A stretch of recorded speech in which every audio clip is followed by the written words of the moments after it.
Everyone welcome. आज मैं आपके लिए एक खास पेशकश लेके आई हूँ। खास इसलिए क्योंकि बहुत सारी रिपोर्ट्स आप भी पढ़ते हैं, हम भी पढ़ते हैं कि जो रिटेल निवेशक है वो शेयर बाज़ार में पैसा कम बनाते हैं, यानी कि लॉस ज़्यादा करते हैं। और क्यों करते हैं?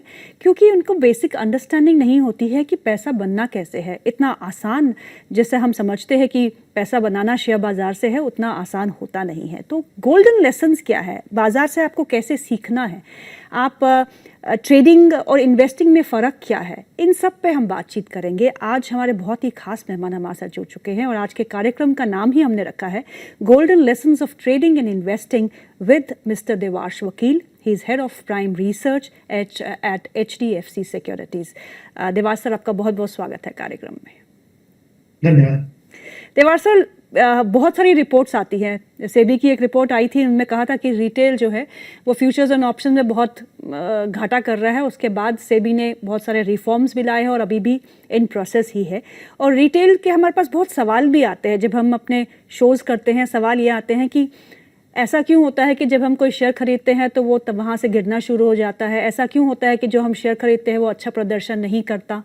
ऐसा क्यों है कि हमें हमेशा लॉस ही होता है। ये रिटेल के लिए शेयर बाजार नहीं है। क्या ये सच्चाई है?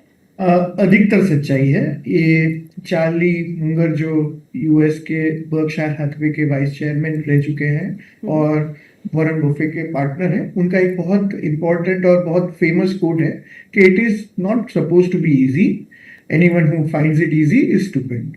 मतलब ये शेयर बाजार में पैसा कमाना सिंपल लगता है पर है नहीं।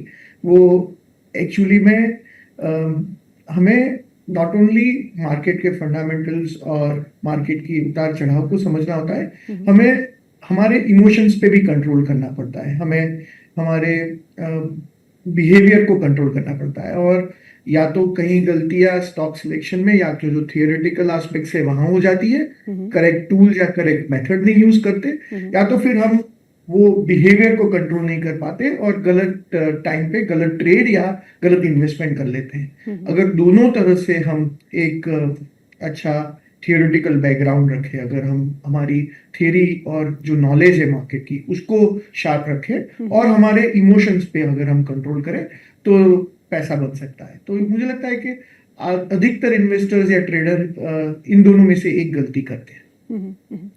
तो सबसे बड़ी गलतियां क्या है? आपने एक गलती हमको सुझाव भी दी है, बता भी दी है, पर सबसे बड़ी गलती जो एक इन्वेस्टर और ट्रेडर इस शेयर बाजार में करता है और जहां उनको फिर खामियाजा भुगतना पड़ता है। कभी कभी तो ऐसा भी होता है कि एक ट्रेड लेते हैं लेकिन वो फिर फोर्स इन्वेस्टर बन जाते हैं क्योंकि वो ना निकलना नहीं आता, उसमें करना क्या है वो नहीं आता। तो मेजर मिस्टेक्स क्या है, की मिस्टेक्स दैट इन्वेस्टर्स मेक? हाँ, तो 4-5 गोल्डन लेसन है जो मैं आज आपके साथ शेयर करना चाहूंगा। पर जो सबसे बड़ा इंपॉर्टेंट चीज है वो एक रिस्क वर्सेस रिटर्न का एक ग्राफ होता है, जो एक बेसिक है स्टॉक मार्केट की, जो बेसिक अंडरस्टैंडिंग है उसमें गलती होती है। आजकल के हम क्या देखते हैं कि टेक्नोलॉजी ने स्टॉक मार्केट में एक अकाउंट खोलना और ट्रेडिंग करना बहुत आसान बना दिया है। तो कुछ ही मिनटों में आप ऐप पे अकाउंट खोल सकते हो। वो तो एक बहुत अच्छी सहूलियत है, वो एक अच्छी टेक्नोलॉजिकल डेवलपमेंट है, हम उसको वेलकम करते हैं। पर क्या उस टूल को यूज करने का नॉलेज आपको है कि नहीं, वो आपको समझना चाहिए।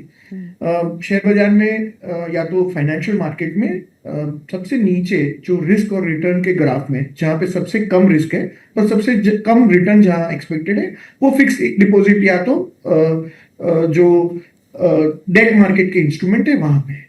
तो लोगों को वहां से शुरू करना चाहिए।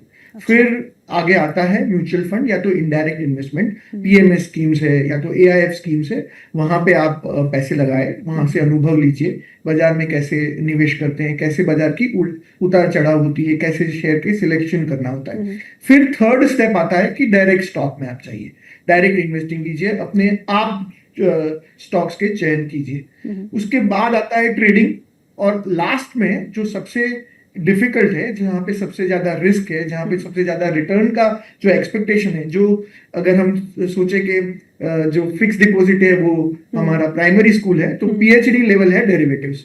तो लोग शुरू करते हैं डेरिवेटिव्स से, सीधा ही ऐप खोलते हैं और फिर वहां से डेरिवेटिव में ट्रेडिंग करते हैं। वहां पे लिवरेज होता है, वहां पे 20 गुना 50 गुना लिवरेज पे आप ट्रेडिंग शुरू करते हो। तो और फिर वहां पे सक्सेस नहीं मिलता तो जैसे आपने भी बताया सेबी की एक रिपोर्ट है कि 90% ट्रेडर्स लूज करते हैं क्योंकि आप शुरुआती पीएचडी लेवल से करते हो।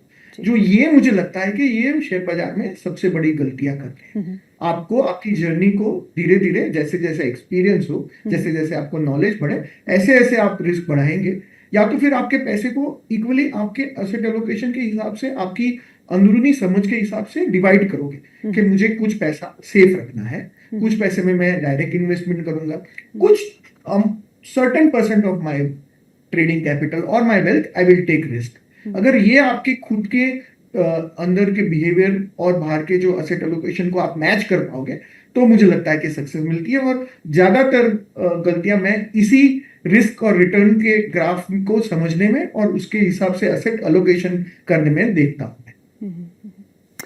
देवांश सर, ट्रेडर्स जो बाजार में हैं आजकल, या तो वो टिक जाते हैं, जो थोड़ा बहुत जिनका लक अच्छा होता है वो टिक ही जाते हैं, और मेजॉरिटी ऑफ द ट्रेडर्स जो है दे ड्रॉप आउट क्योंकि उनको लॉसेस होते हैं और वो लॉसेस को सस्टेन नहीं कर पाते और फाइनेंशियली उतने साउंड भी नहीं होते। क्योंकि आजकल अगर देखिए तो न्यू जनरेशन में नई नई नौकरियां लगी हैं, सब ही जो है वो ट्रेडर बने हुए हैं, सब टेक्निकल एक्सपर्ट्स भी हो गए हैं, सब फंडामेंटल भी एक्सपर्ट्स हो गए हैं।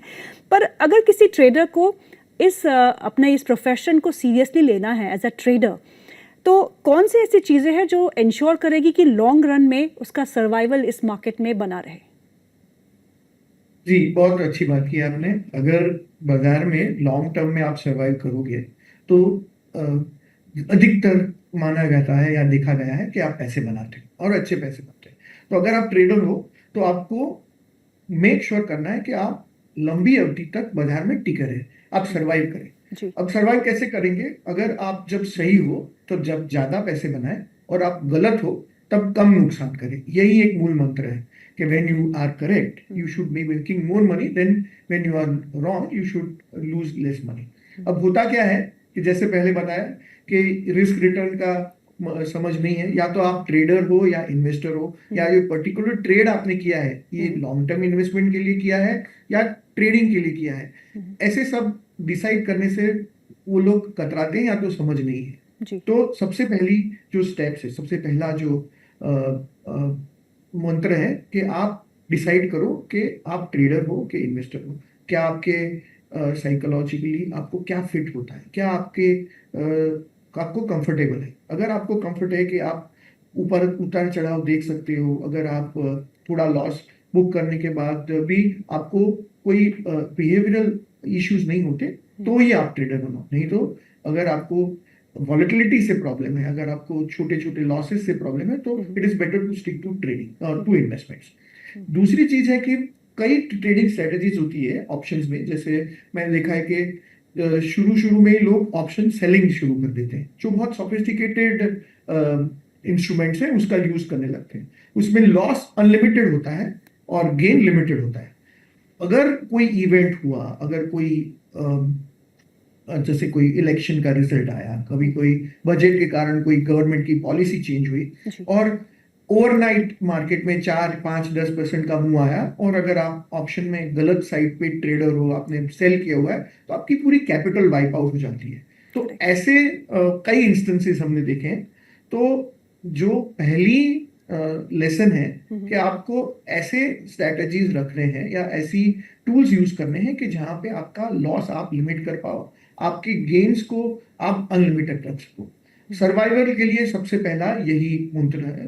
दूसरा है कि अगर आप फ्यूचर में ट्रेड करते हो तो आप स्टॉप लॉस रखें, क्योंकि कभी क्या होता है, जैसे हमने एग्जांपल देखे हैं कि कई बार कोई रीजन के कारण स्टॉक 20%, 30% गिर जाते हैं in a matter of few days, और आपकी फ्यूचर की पोजीशन है तो आपकी ट्रेडिंग कैपिटल पूरी वाइप आउट हो जाती है। उस वक्त अगर आपने वो एक पर्टिकुलर ट्रेड में आपकी कैपिटल को बचाया नहीं है तो आप बाजार से बाहर हो जाते हैं। तो मैनेजमेंट ऑफ रिस्क और मैनेजमेंट ऑफ और selection of the correct tools and strategies is very important. That is the first and important lesson for all the traders. So the first lesson जो हमको सीखना है वो है survive at any cost, manage your risk. Risk को अगर आप manage कर पाते हैं तो ये आपका सर्वाइवल का पहला लेसन होगा। सर, दूसरे लेसन के बारे में बताइए देवास सर। आपने ये कहा कि फंडामेंटली स्ट्रॉन्ग स्टॉक्स में इन्वेस्ट करेंगे तो नुकसान कम खाएंगे, ऐसा क्यों? हाँ, जरूर। सो ये लेसन मैंने अपने लाइफ में सीखा है कि अगर आप इन्वेस्टर हो और अगर आप गलत टाइम पे अगर एंट्री भी कर लेते हो, तो अगर कोई वीक कंपनी है उसमें जो वॉलेटिलिटी आती है, कभी जो उतार चढ़ाव आता है, उसमें आप you tend to book out of that company और आप लॉस बुक कर लेते हो। जी। अगर आपने फंडामेंटली स्ट्रॉन्ग कंपनी में गलत टाइम पे भी इन्वेस्ट किया है, तो time is in your favour. वो कंपनी की मैनेजमेंट या कंपनी का बिजनेस मॉडल ऐसा है कि वो बाद में वापस टर्न अराउंड होता है, वापस वो अपने प्रॉफिट्स या उसके रेवेन्यू को बढ़ाते हैं, और वो price is nothing but the slave to the earnings. हमने सीखा है कि स्टॉक मार्केट क्या है, वो फंडामेंटल्स को फॉलो करता है। जी। तो अगर अच्छी कंपनी है तो उसमें थोड़े टाइम के बाद वापस स्टॉक की प्राइस बढ़ती है और आप उसको उसमें से प्रॉफिट कमा सकते हो। जो कंपनी का बिजनेस मॉडल वीक है या जो कंपनी के मैनेजमेंट में इतनी डेप्थ नहीं है, तो हमने देखा है कि सालों में वो ट्रेडिंग बाउंसेस आते हैं, स्टॉक बढ़ता है, फिर जब कभी भी बेयर मार्केट आए या कभी भी कोई गवर्नमेंट पॉलिसी चेंज आए, तो वापस वो प्राइस पे नीचे आ जाता है, और साल पर साल, 10 साल 15 साल का आप अगर हिस्ट्री देखें तो स्टॉक में कुछ रिटर्न नहीं मिलता।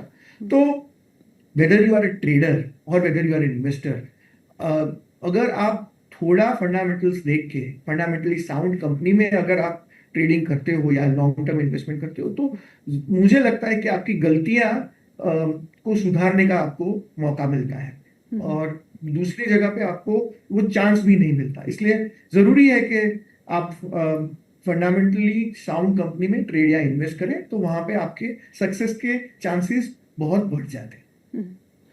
देवास सर, जब फंडामेंटल की हम बात करते हैं तो कोई ऐसे 3 मेजर पॉइंट्स जो हमको किसी भी एक कंपनी में देखने चाहिए before investing, fundamental stand point से? हाँ, तो हर एक कंपनी का एक बिजनेस मॉडल होता है। वो समझना जरूरी होता है कि क्या बिजनेस में है वो कंपनी, क्या इंडस्ट्री में, क्या उसके मेन ड्राइवर्स हैं। तो वो एक आप जरूर से समझिए कि कंपनी करती क्या है। कई बार क्या होता है कि मैंने इतनी हिस्ट्री में देखा है कि पहले तो शेयर ले लेते हैं, फिर शेयर का प्राइस गिरता है, फिर हमें पूछने आते हैं कि ये कंपनी करती क्या है। ऐसा नहीं होना चाहिए। खरीदने से पहले आप थोड़ा रिसर्च कीजिए, समझिए कंपनी क्या करती है, क्या फैक्टर्स है। तो आपको जब खराब टाइम आएगा, जब गिरावट होगी, तो आपको कन्विक्शन रहेगा, आप उसमें सरवाइव कर पाएंगे। 2-3 पॉइंट्स हैं कि जैसे कंपनी के मैनेजमेंट या उसके जो प्रमोटर्स हैं वो कैसे हैं, उनका क्या एक्सपीरियंस है, क्या उन्होंने साइकिल्स देखी हुई है।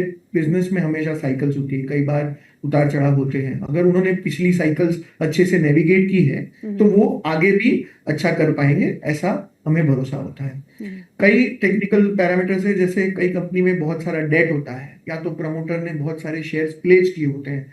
हमें ऐसी कंपनी को हर तरह से अवॉइड करना है, क्योंकि देखा है जब हमने 2008 में देखा था या 2020 में देखा था कि कोई एक्सटर्नल रीजन से स्टॉक मार्केट में बहुत बड़ी गिरावट आती है, तो जो प्रमोटर्स ने अपने शेयर प्लेज किए होते हैं वो फाइनेंशियल्स वो शेयर मार्केट में बेच देते हैं और वो स्टॉक्स में बहुत बड़ी गिरावट आती है, 60-70-80% तक की गिरावट आती है और इन्वेस्टर्स उसमें फंस जाते हैं। तो ये जो बेसिक हाइजीन जो होते हैं, हम जो बेसिक हाइजीन के अगर चेक करें कि प्रमोटर की क्वालिटी कैसी है, बिजनेस मॉडल कैसा है, कोई बहुत ज्यादा डेट नहीं है, उसमें शेयर प्लेज नहीं है, कंपनी के रिटर्न रेशियोज जो आप आसानी से यूट्यूब या सब जगह से समझ सकते हो कि बेसिक फंडामेंटल कैसे हैं, वो अगर समझ लेंगे तो मुझे लगता है कि गलती होने के चांसेस कम रहते हैं।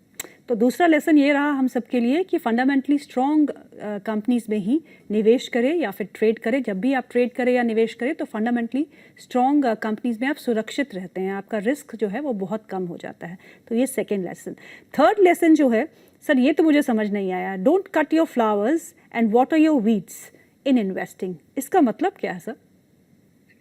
इसका मतलब ये हमने लेसन खुद हमारे जीवन से सीखा है कि कई बार हम कंपनियों में इन्वेस्ट करते हैं। मुझे याद है एक अहमदाबाद की पाइप बेस्ड कंपनी थी, उनका आईपीओ आया था 2008 के आसपास पे, और तुरंत 1-1.5 साल में स्टॉक 4-5 गुना हो गया। तो हमें लगा कि हम तो बहुत होशियार हैं, चलो हम इसको बेच देते हैं। तो वो पाइप कंपनी के शेयर हमने बेच दिए, और एक रिन्यूएबल एनर्जी में सुजलॉन जैसी कंपनी थी, तो हमको लगा कि वो ऊपर से 60-70% गिरा हुआ है, चलो वहां इन्वेस्ट कर लेते हैं। हाँ। तो हुआ ये कि हमने जो हमारा अच्छा इन्वेस्टमेंट था उसको, तो जो हमारे फ्लावर थे जो ब्लूम हो रहे थे, जो बढ़ रहे थे, उसको हमने काट दिया। ओके। और जो हमारे पोर्टफोलियो में गिरा जो वीड था, जहाँ पे जिसको हमें एक्चुअली काट के हमारे फ्लावर्स को हमें जतन करना था, वो नहीं किया हमने, और हमारे वीड को ही हमने पानी दे दिया, हमें उसी में हमने एवरेज किया। तो हुआ ये कि ऊपर से तो 50-60% गिरा हुआ था, वहां से और वो 90% गिर गया। करेक्ट। और वहां से जो भी हमारा मुनाफा था या जो भी प्रॉफिट था वो एक शेयर में कम हो गया। तो और दूसरी बात है कि वो जो प्राइस से हमने बेचा था वो शेयर, वहां से भी वो 300-400 गुना आज है। तो अगर वो कंपनी हमने रखी होती पोर्टफोलियो में, जो हम शुरुआत थी हमारी करियर की, पर अगर थोड़ा भी अमाउंट आज होता तो आज वो कई गुना बड़ी राशि में परिवर्तित हो जाता। तो ये अर्ली लेसन है कि जो अगर कंपनी अच्छा कर रही है, अगर वहां पे बिजनेस में स्केल होने की अपॉर्चुनिटी है, अगर बिजनेस मॉडल ऐसा है जो इंडस्ट्री में है कि आगे वहां जाके बहुत बड़ी बढ़त की संभावना है, तो जस्ट बिकॉज हमने खरीदा और हमारा शेयर 2-3 या 4 गुना हो गया, तो हमें उसको बेच नहीं देना चाहिए। हमें वो प्रॉफिट को भी डाइजेस्ट करना सीखना चाहिए। जैसे लॉस को कट करना जरूरी है, ऐसे प्रॉफिट को भी डाइजेस्ट करना बहुत जरूरी है। और ये लेसन लर्न करने के बाद जैसे अभी के लास्ट के कुछ साल के एग्जांपल देखे, तो जैसे हमने एक डिफेंस कंपनीज में इन्वेस्ट किया था, तो वहां पे हमने ये गलती नहीं दोहराई। भले ही स्टॉक 2 गुना हुआ या 4 गुना हुआ या 5 गुना हुआ, 10 गुना 20 गुना तक हम उसको रख पाए, तो जिससे हमारे पोर्टफोलियो की साइज में बढ़त आई। हमारे इन्वेस्टर्स भी अप्रिशिएट कर पाए कि एक अच्छा शेयर अगर होता है जो आपके पोर्टफोलियो को काफी एक लेवल पे इम्प्रूव कर पाता है। वो लेसन जो हमने पहले सीखा था, वो आज उसके कारण आज देख रहे हैं कि काफी इन्वेस्टर्स जो अर्ली कोई शेयर में एंटर करते हैं तो जल्दी बुक नहीं करते, तो उसका बहुत बड़ा इम्पैक्ट होता है उसके पोर्टफोलियो में। देवार साहब, लेकिन अगर आप करंट सर्कमस्टेंसेस में बात करेंगे तो लोग, मेजॉरिटी ऑफ द पीपल से कि अगर आपको अच्छा मुनाफा हो रहा है तो निकल जाइए, और दूसरा कोई ऐसा शेयर पकड़िए जो अंडर परफॉर्म किया है और चांसेस है कि वो आउट परफॉर्म कर जाए। तो क्या ये स्ट्रेटजी ठीक होती है? जैसे कि आपने समझाया कि ऐसा कुछ नहीं है, अगर आप एक फंडामेंटली अच्छे बिजनेस में इन्वेस्ट कर रहे हैं तो उसको आप होल्ड करिए और लंबी अवधि तक रखेंगे तो बहुत ही अच्छे मल्टीपल मुनाफा जो है वो आपको हो सकता है। पर ये जो स्ट्रेटजी मैंने आपको कही, जो आज आमतौर पे लोग करते हैं कि मुनाफा वसूल करके उस स्टॉक में घुस जाते हैं जो अंडर परफॉर्म कर रहा होता है, तो क्या ये सही होगा? मेरे हिसाब से ये सही स्ट्रेटजी नहीं, एटलीस्ट फॉर द इन्वेस्टर्स। देखिए, एक इन्वेस्टर्स को क्या करना है, अपने पोर्टफोलियो में 15 से 20 अच्छे कंपनियों को चूज करना है और उसमें इन्वेस्ट करना है। अब होगा ये कि आप अगर 20 स्टॉक या 15 स्टॉक चूज करते हो, उसमें से 2 या 3 स्टॉक्स मल्टीबैगर पूर्वाग्रह में, वो आप सही समय पे सही प्राइस पे आपने एंटर किया है। अगर आप उसमें 20-30% या डबल होने पे बेच दोगे, तो बाकी के जो आपके इन्वेस्टमेंट्स हैं, जहां पे आपकी गलतियां होने वाली है, यहाँ पे आपका नुकसान होने वाला है, उसको आप भरपाई नहीं कर पाओगे। मैंने ये देखा है कि जो मैंने समझा है, जो हमने देखा है कि जो बड़े बड़े इन्वेस्टर्स हैं जिन्होंने स्टॉक मार्केट में बहुत बड़ी वेल्थ बनाई है, उन्होंने अपने अच्छे शेयर्स को लंबे टाइम के लिए रखा है। और ऐसा नहीं है कि हर एक शेयर को हम लॉन्ग टर्म के लिए होल्ड करते हैं। जरूरी नहीं है कि कुछ शेयर्स 2 साल में, कुछ स्टॉक 5 साल में भी बहुत अच्छा रिटर्न देते हैं। Correct. हमें शेयर जब बेचना है कि हमें लगे कि आज ये कंपनी का प्रॉफिट ऐसे लेवल पे, सेल्स ऐसे लेवल पे आ गया कि यहाँ से उसमें ग्रोथ आने की अपॉर्चुनिटी और संभावना कम है, या तो फिर उसके मल्टीपल्स, जो वैल्यूएशन के मल्टीपल देखते हैं हम, प्राइस टू अर्निंग्स हो गया, या तो प्राइस टू बुक हो गया, तो EBITDA हो गया, जो मल्टीपल को हम देखते हैं वो मल्टीपल में इतना यूफोरिया हो गया, इतना री रेटिंग हो गया कि यहाँ से कंपनी अच्छा करेगी तो भी मल्टीपल में डी रेटिंग होगी और ये स्टॉक के प्राइस में रिटर्न आने की संभावना कम है। जैसे कोविड के टाइम में हमने देखा था कि कई सारी एफएमसीजी कंपनियां बहुत ऐसे वैल्यूएशन पे पहुंच गई थी कि वहां से जब से हमने उसमें रिड्यूस है सेल रिकमेंडेशन दी है, अब देख रहे हैं कि 3 या 5 साल में कोई ऐसा रिटर्न दिया ही नहीं है, क्योंकि वो 60-70-80% 80 पी पे चले गए थे, जबकि बेसिक बिजनेस का ग्रोथ सिर्फ 2 या 5% था। जी। तो वैसे टाइम पे आपको अगर ऐसा कुछ आपके पोर्टफोलियो में स्टॉक हो, तब आपको बेचना चाहिए। प्राइस को और वैल्यू को डिफरेंशिएट करना पड़ेगा। हम अधिकतर क्या करते हैं, हम सिर्फ प्राइस को देखते हैं। जी। तो कोई स्टॉक अगर 100 रुपए से 200 रुपये हो गया तो हाँ। हमें लगता है कि इसकी प्राइस बहुत बढ़ गई, पर जरूरी नहीं है। वो 200 रुपये में भी उसमें उसके फंडामेंटल अगर इम्प्रूव हुए तो आज उसमें ज्यादा वैल्यू हो सकती है, उसमें आज ज्यादा पोटेंशियल हो सकता है कि वो 200 से फ्यूचर में 500 या 1000 भी हो जाए। तो हमेशा प्राइस से डिसीजन मत लीजिए, उसके वैल्यूएशन से या उसकी वैल्यूएशन और उसकी वैल्यू से हमेशा डिसीजन लिए। अगर वो हम सीखेंगे, ये सब बोलना बहुत आसान है और मैं इतने सीधे शब्दों में बता रहा हूँ, बट इट इज डिफिकल्ट और ये एक जर्नी है, धीरे धीरे हम सीखते हैं। पर अगर हम ये सीखें तो हमारे सक्सेस के परसेंटेजेस बढ़ जाएंगे। आपने मार्केट पेंडुलम की बात भी की है आपकी रिपोर्ट में। ये मार्केट पेंडुलम है क्या और ये कैसे काम करता है? जो आपने शुरुआत में बताया ना कि कई लोगों के साथ जैसे शुरुआत में होता है कि जब हम शेयर लेते हैं तो वो गिर जाते हैं, और हम जब जब शेयर बेचते हैं तुरंत वो बढ़ जाते हैं। उसके पीछे ये पेंडुलम मार्केट की साइकोलॉजी है, वो जो साइकोलॉजी को हमें मास्टर करना है। Okay. होता या क्या है कि जब अच्छे दाम, स्टॉक के जो अच्छे प्राइस होते हैं, वो हमेशा जब न्यूज खराब होता है, जब कंपनी में प्रॉब्लम होता है, तभी मिलता है हमें। अच्छा। So we have to understand that the news and prices are always at a dichotomy. Okay. Market में क्या होता है, पहले ऑप्टिमिज्म नीचे से शुरुआत करते हैं। तो साइकिल, मार्केट की साइकिल क्या होती है कि एकदम डिप्रेस प्राइसेस होती है, जी। एकदम डिस्पोटेंसी होती है, डिप्रेस्ड प्राइसेस होते हैं।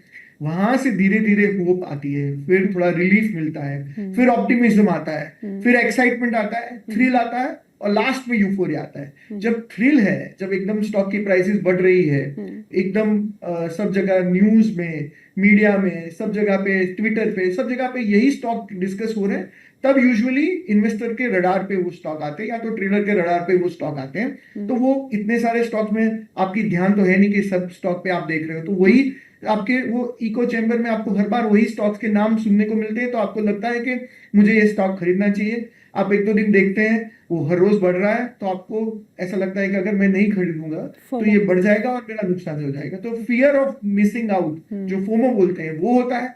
फिर हम एकदम पीक पे उसको खरीदते हैं, या तो खरीदते हैं उसके बाद थोड़ा ऊपर जाता है तो हमें लगता है कि हाँ हमने अच्छा किया, पर वो यूजुअली एक यूफोरिक टॉप होता है और फिर वो नीचे आने लगता है। तो अगर ये मार्केट की साइकोलॉजी को हम समझे कि स्टॉक की प्राइस की हिस्ट्री क्या है, क्या कितना नजदीक के भूतकाल, नजदीक के पास्ट में, 1 महीने में, 2 महीने में कितना, कैसा उसका परफॉर्मेंस है, क्या उसमें ऑलरेडी री रेटिंग हो चुका है, अगर वो समझे और उसके बाद अगर इन्वेस्टमेंट शुरू करें या तो ट्रेडिंग शुरू करें, तो आपको फायदा होगा। और ये साइकिल को हमें समझनी है। Good news versus good price, तो आपने समझा दिया कि साइकिल को हमको समझना पड़ेगा। गुड न्यूज़ ज़रूरी नहीं है कि अच्छी खबर है तो स्टॉक ऊपर ही जाएगा, ऐसा भी कभी मेजॉरिटी ऑफ द टाइम ऐसा होता है। कहते हैं buy on rumours and sell on news. जब खबर आ जाती है तो बेचने का टाइम होता है, वो खरीदने का टाइम नहीं होता है। बिल्कुल अच्छे से आपने समझाइए, कुछ एग्जाम्पल्स दे के समझाइए sir, good news versus good price को। जी, तो जैसे कई इंडस्ट्री होती है वो सिक्लिकल होती है, जैसे स्टील की साइकिल है, वो एक स्टील एक सिंपल बिजनेस है। जब बहुत सारा सप्लाई आता है, जो बहुत सारी कैपेसिटी कमीशन होती है, तो प्राइसेस पे प्रेशर आता है, और प्राइसेस पे प्रेशर आता है, कंपनी में यूजुअली ज्यादा डेट्स होती है, तो डेट के कारण उनके प्रॉफिटेबिलिटी में गिरावट आती है, और काफी स्टॉक गिर जाते हैं। उनकी वैल्यूएशन बहुत लो लेवल पे होती है, प्राइस टू बुक पे हम देखें तो बहुत सस्ते दिखते हैं। जैसे कोविड के टाइम पे हमने देखा था कि होटल के प्राइसेस, होटल के स्टॉक्स में बहुत बड़ी गिरावट आई थी। तो 2 एग्जांपल्स देता हूं मैं, स्टील और होटल के। तो स्टील में क्या होता है कि साइकिल्स होती है। 2018, 17, 16 में बहुत सारा स्टील में प्राइसेस में गिरावट आई थी, काफी कंपनियां लॉस मेकिंग चली गई थी। सेल अथॉरिटी और स्टील अथॉरिटी ऑफ इंडिया, या तो गोदावरी पावर जैसी कंपनियां, वो ऐसा लग रहा था कि सरवाइव करेगी कि भी नहीं। पर जब ऐसे 2018-19 में अगर आपने समझा कि ये साइकिल की बॉटम है, अगर आपने इन्वेस्ट किया, तो अगले 1-2 साल में आपने देखा होगा, जो प्राइस की हिस्ट्री देखेंगे तो वो स्टॉक की प्राइसिंग में जो कंपनियां सर्वाइव करी, जहां पे सबसे ज्यादा दिक्कत ही थी बैलेंस शीट में, अगर वहां पे वो सारी डेट को वो इक्विटी में कन्वर्ट कर पाए, वो धीरे धीरे पैसे कमा के डेट को वापस कर पाए, तो स्टॉक की प्राइस में 20 गुना, बिल्कुल। 30 गुना बढ़त हमें नेक्स्ट 2-3 साल में देखने को मिली थी।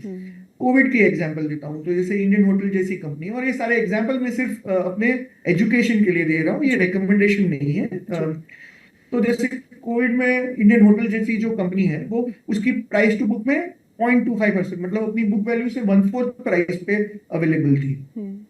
और हमें पता है कि कोविड के टाइम पे बहुत दिक्कत थी, होटल के रेवेन्यू नहीं थी, कोई यूज नहीं कर रहे थे उस प्रॉपर्टी।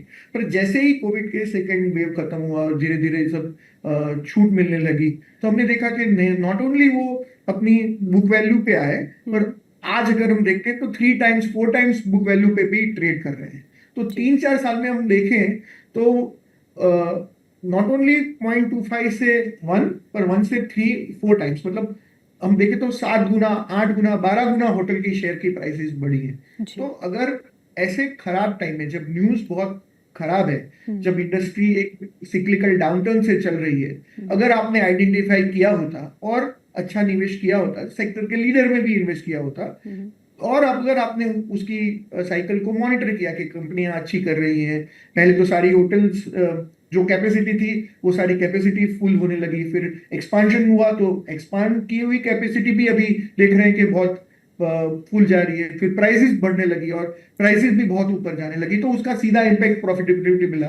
स्टॉक के जो उस वक्त के प्राइस थे उससे 7-8 गुना हुआ, क्योंकि उसकी प्रॉफिटेबिलिटी भी 7-8 गुना हुई। तो ये एक एग्जाम्पल है कि अगर आप एक सिक्लिकल इंडस्ट्री, या तो स्टील है या तो होटल है, उसको अगर आप अच्छे से टाइम कर पाओगे, तो मुझे लगता है कि वो जो निवेश है उसमें आपको बहुत अच्छा प्रॉफिट रहेगा। अगर आपने उसके विपरीत, अगर मैंने 2015 में या 2014 में अगर स्टील की साइकिल में इन्वेस्ट किया होता, तो वहां से कंपनियां प्रॉफिट से बहुत बड़े लॉस में चले गए, आपके स्टॉक प्राइस में आपने 50-60-70% का डिक्लाइन देखा और आप होल्ड नहीं कर पाते। तो ये जरूरी है कि आप गुड न्यूज और गुड प्राइस को समझिए, आप इंडस्ट्री की साइकिल को समझिए और उसको ऐसे देख के फिर इन्वेस्ट करें, तो possibility of returns improves drastically।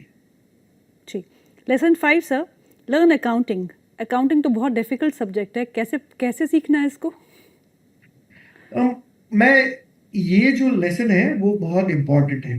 मैं अकाउंटिंग सीखने के मतलब ऐसा नहीं बोल रहा कि हमें सबको चार्टर्ड अकाउंटेंट बनना है या हमें अकाउंटेंट में डिग्री लेनी है, पर हर एक इंडस्ट्री या हर एक कंपनी का जो बैलेंस शीट होता है, उसकी जो एनुअल रिपोर्ट होती है, आजकल तो हम सब सॉफ्टवेयर यूज करते हैं, तो जो भी टूल्स आप यूज कर रहे हैं, वहां पे आपको समझना है कि कौन सी कंपनी कैसा अकाउंटिंग का मेथड यूज करती है। मैं एक एग्जांपल देता हूँ। जैसे कोई एक कंपनी है, जैसे हमने हमारे एक्सपीरियंस में देखा था कि म्यूजिक की कंपनियां हैं। एक कंपनी है जो अपने जो भी म्यूजिक खरीदने का कॉस्ट है उसको अपफ्रंट ही उसको एक्सपेंस में कन्वर्ट करके उसको राइट ऑफ कर देती कि बाद में जब भी वो म्यूजिक प्ले होगा या जब भी उसका यूटिलाइज होगा, जैसे जैसे रेवेन्यू आएगा हमें उसमें रेवेन्यू में दिखेगा, पर उस क्वार्टर में जब उसने म्यूजिक खरीदा है वो पूरा कॉस्ट उसने उसमें वहां पे राइट ऑफ कर दिया। उसी वक्त अगर दूसरी कंपनी है वो म्यूजिक को खरीद के उसको 7 या 10 साल में एमोर्टाइज कर रही है, तो वहां पे इतनी वॉलेटिलिटी नहीं दिख रही है, उसमें स्मूथ अर्निंग्स है। पर अगर हिस्ट्री देखें और उसके बाद में अगर आप 2-3 साल का स्टॉक प्राइस का हिस्ट्री देखें, तो जब मार्केट ने रियलाइज किया कि ये कंपनी ने ऑलरेडी सारी कॉस्ट राइट ऑफ कर दी है, तो उसके शेयर प्राइस में जो दूसरी कंपनी जहां पे अर्निंग स्मूथ थी उससे 10 गुना 20 गुना शेयर की बढ़त मिली। या तो फिर हम एयरलाइंस में देखते हैं, हर एक इंडस्ट्री में एक स्पेसिफिक अकाउंटिंग स्टैंडर्ड होता है कि जहाँ पे कई बार लीज को कोई बैलेंस शीट से बाहर रखते हैं, और जब अकाउंटिंग स्टैंडर्ड होता है तो अचानक वो बैलेंस शीट में आती है और आपको लगता है कि ये कंपनी के फंडामेंटल्स एकदम डिटीरियोरेट हो गए, पर ऐसा नहीं था। वो तो ऑलरेडी एग्जिस्टिंग लीज थी जो बैलेंस शीट में अभी आई है। आईटी कंपनी में हमने देखा है कि कुछ कंपनियां क्या होती है कि वो एकदम कंजर्वेटिव रेवेन्यू रिकग्निशन मेथड देती है, जैसे जी इन्फोसिस दिग्गज जी। कंपनी है आईटी के, वो बहुत कंजर्वेटिव होती है। उसके सामने कोई एग्रेसिव कंपनी है, वो ऐसे अकाउंटिंग का यूज करते हैं कि हमें लगता है कि इसका रेवेन्यू ग्रोथ बहुत अच्छा है, बहुत पर अच्छा। अगर आपने अकाउंटिंग नहीं समझा तो आपको वो जो समझ है वो नहीं आएगी। हम्म। रियल एस्टेट में तो बहुत अच्छे एग्जांपल है। एक परसेंटेज ऑफ कंप्लीशन मेथड है, एक परसेंटेज ऑफ कंप्लीशन मेथड है, एक परसेंटेज प्रोजेक्ट कंप्लीशन मेथड है। तो ओके। कोई परसेंटेज में रेवेन्यू को रिकॉग्नाइज करता है कि 50% अगर प्रोजेक्ट खत्म हो गया तो वो 50% रेवेन्यू में रिकॉग्नाइज कर लेंगे। हम्म। जबकि अकाउंटिंग स्टैंडर्ड 115 है, उसके बाद अ, जब तक वो पूरा प्रोजेक्ट कंप्लीट नहीं हो जाता उसके हम्म। बाद ही आप रेवेन्यू को रिकॉग्नाइज कर रहे हो। पर आपके प्रोजेक्ट बनाने के 2-3 साल में आपके खर्चे तो हो रहे हैं, आप पूरा आपका रॉ मटेरियल, आपके जो सर्विसेज है उसके सारे एक्सपेंसेस आप बैलेंस शीट से आपके पीएनएल से पास कर रहे हो, तो आपको लग रहा है कि 2-3 साल ये कंपनी तो कोई रेवेन्यू ही नहीं कर रही,